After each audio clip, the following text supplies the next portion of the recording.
here with Antoine Walker. We're going viral now. Former Finals MVP Andre Iguodala made his return to the Bay last night. So which Warrior was going to introduce Iggy to the crowd? Well, check out Steph and Clay playing rock, paper, scissors to figure out who that would be. It was a close contest, but in the end, Clay was on the losing end. Take a listen to what he had to say about his former teammate. Obviously, it's a special night for Dub Nation. We got one of the greatest Warriors in the history of the organization back. Call him the Swiss Army knife. One of my favorite teammates of all time. He made, me, Steph, and Draymond and Loon's job so much easier, as well as Coach Kerr and all the coaching staff. So we're indebted to this man for what he gave us. And it's good to have you back, Dre. And I can't wait to see your jersey in the Raptors one of these days, bro. We love you so much, Andre Iguodala, that we traded you so we could make room for D'Angelo Russell, who we love so much that we could trade him for Andrew Wiggins and a 17-year-old right now yet to be named later. That was the end of the speech. We didn't play that part of it.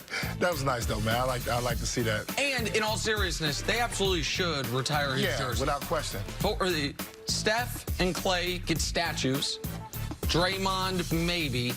Draymond and Iguodala get their jersey retired. 1,000%. Yeah. And if he wants to come back and work for the organization, I think he could be a big part of the organization moving forward. Yep.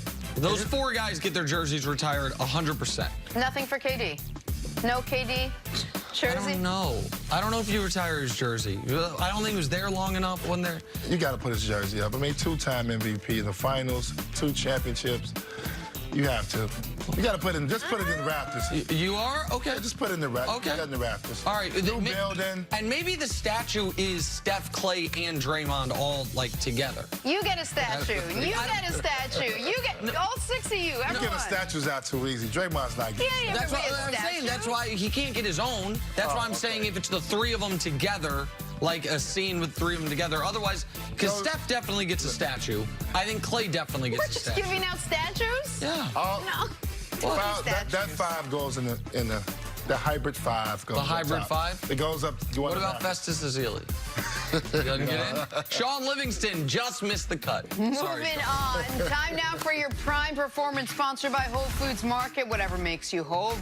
Rondo finally put a whole game together last night. Had his best performance of the season, scoring 23 points.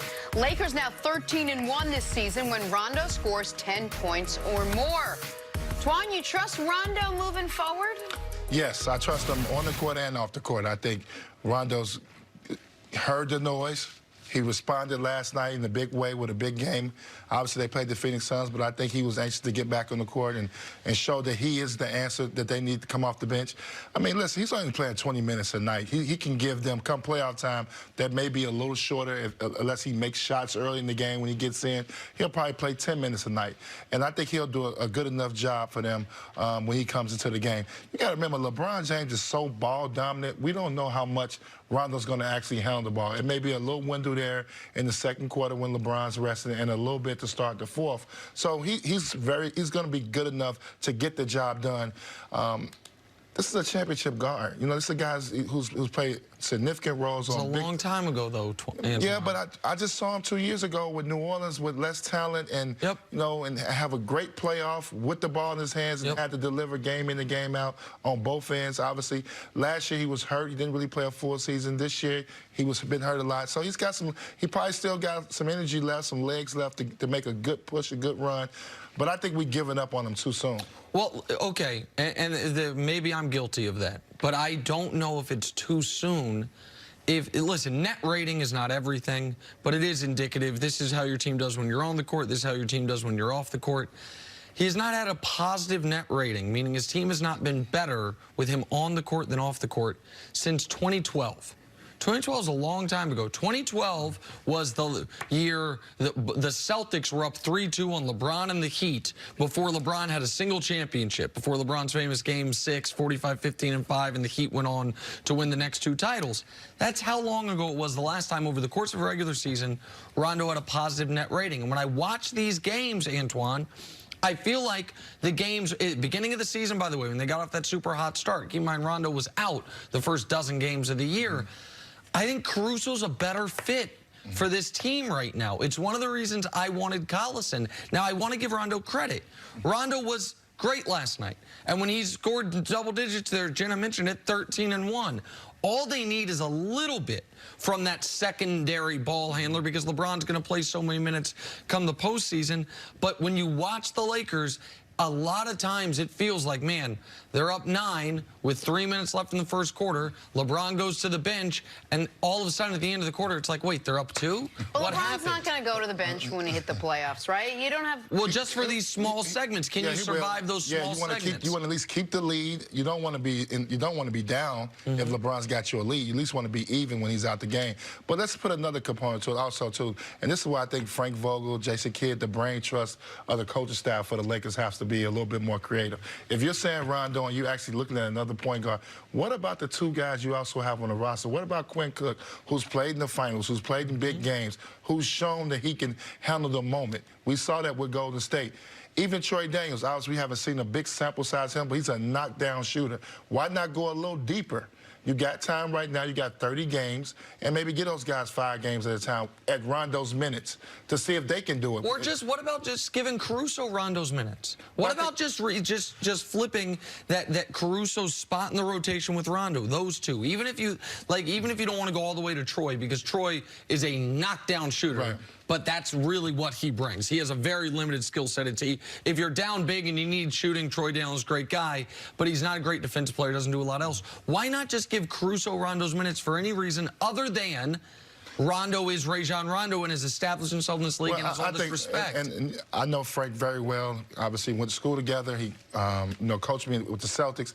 I think he's just respect factor. He's respecting Rondo and what he's done for the game, and he knows what he's doing in the locker room. I said this earlier. We don't know what Rondo's doing in that locker room, and I think he's being very, with that basketball IQ of his, I think he's being very helpful. I think Frank Vogel likes that. He's respecting the veteran in there. And I think if they feel like they need to pick up a Darren Collison, look down your bench. You may be right. Let's see if some of these other guys that we picked up with the one guy in Quinn Cook who has championship pedigree to see if he can get in there and give you some good minutes. And it should be noted, LeBron clearly loves him. LeBron has immense respect for Rondo, but this has been a weakness for LeBron throughout his career in being able to disassociate his either personal affection for a player or his respect for the player's brain. Because Rondo is brilliant. Rondo's brilliant on and off the court. He might be the world's greatest Connect 4 player. He has a photographic memory. So I think LeBron has tremendous respect for the battles they went through in Boston. Hell, in 2010, Rondo might have outplayed LeBron in that playoff series, but that was a decade ago. And that Rondo sees things on the court like LeBron does. It just in how many games he's played with the Lakers, about 100 games with the Lakers, it just hasn't translated to a positive impact on the court. If it does, if Rondo can have a positive net rating in the postseason, even Milwaukee, nobody can beat the Lakers. If Rondo can be good, you just don't know if that'll happen. I just haven't seen the evidence of it yet. I'm rooting for it, obviously. Right. I haven't also, too, I heard he's a good spades player. Tell him I'm looking for him. Oh, okay. Tell Rondo I'm looking for him. Oh, okay. Okay. All right. I like that. I like that. You and I partners? Are the New Orleans Saints about to choose Taysom Hill over Drew Brees? That's next on First Things First. I feel like that was